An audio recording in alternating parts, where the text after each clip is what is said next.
জমে উঠেছে আইপিএল এর পয়েন্ট টেবিল। ইতিমধ্যেই বিদায় নিয়েছে 4 দল। সেমির টিকিট ইতিমধ্যেই কেটেছে গুজরাট, আরসিবি। তবে বাকি 2 স্থানের জন্য লড়াই করছে 4 দল, যেখানে বিদায়ের সংখ্যায় কঠিন সমীকরণে কলকাতা আর দিল্লি মুম্বাইয়ের মধ্যে চলছে হাড্ডাহাড্ডি লড়াই। সেক্ষেত্রে আইপিএল এর গ্রুপ পর্বের শেষ দিকে এসে পয়েন্ট টেবিলের কোন স্থানে আছে কারা, তা নিয়ে বিস্তারিত থাকছে প্রতিবেদনায়।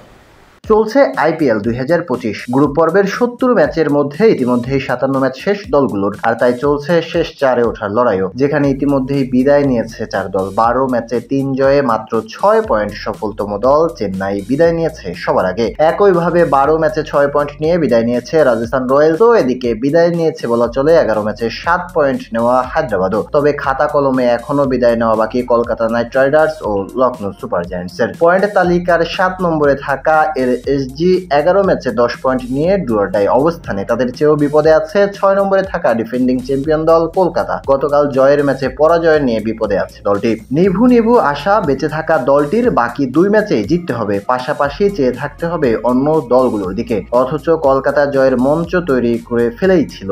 ইডেন্স গার্ডেন্সে আগে আজিঙ্কা রাহানের 48, আন্দ্রে রাসেলের 38 ও মানিশ পান্ডের 36 রানে ভর করে 179 রান তুলে দলটি 7 রানে চেন্নাইয়ের 5 উইকেট তুলে নেয়। আয়ুষ মাত্রে ও ডেভিন কনওয়ে দুজনেই শূন্য করে সাজঘরে ফেরেন। উর্ভিল পাটেল করেন 31 রান। এছাড়াও রবিচন্দ্র আশ্বিন 8 ও রবীন্দ্র জাদেজা 19 রান করে তুলেন। এরপর ম্যাচের মোড় ঘুরিয়ে দেন দেওলাদ রেভিস। এই প্রোটিয়া ব্যাটার 200-র বেশি স্ট্রাইক রেটে 52 রান করে আউট হবার পরই চেন্নাই বলতে গেলে জয়ের বন্দরেই পৌঁছে যায়। বাকি পথটা শিবম দুবে ও মহেন্দ্র সিং ধোনির ব্যাটে সারে চেন্নাই। এদিকে তালিকার 5 নম্বরে 11 ম্যাচে 13 পয়েন্ট নেওয়া দিল্লি শেষ 4-এ যাওয়ার সব চেষ্টাই করবেন তারা। আর শীর্ষ 4-এ থাকা আইপিএল এর সফলতম দল মুম্বাই ইন্ডিয়ান্স 12 ম্যাচে পয়েন্ট তুলেছে 14। সেখানে শেষ 4-এ যেতে সবই করবে আম্বানির দল। শীর্ষ 3 নম্বরে আছে পাঞ্জাব কিংস, 11 ম্যাচে দলটির পয়েন্ট 15। সমান ম্যাচে রাজস্থান ও গুজরাট 16 পয়েন্ট নিয়ে ইতিমধ্যেই শেষ 4-এ এক পা দিয়ে রেখেছে বলাই যায়।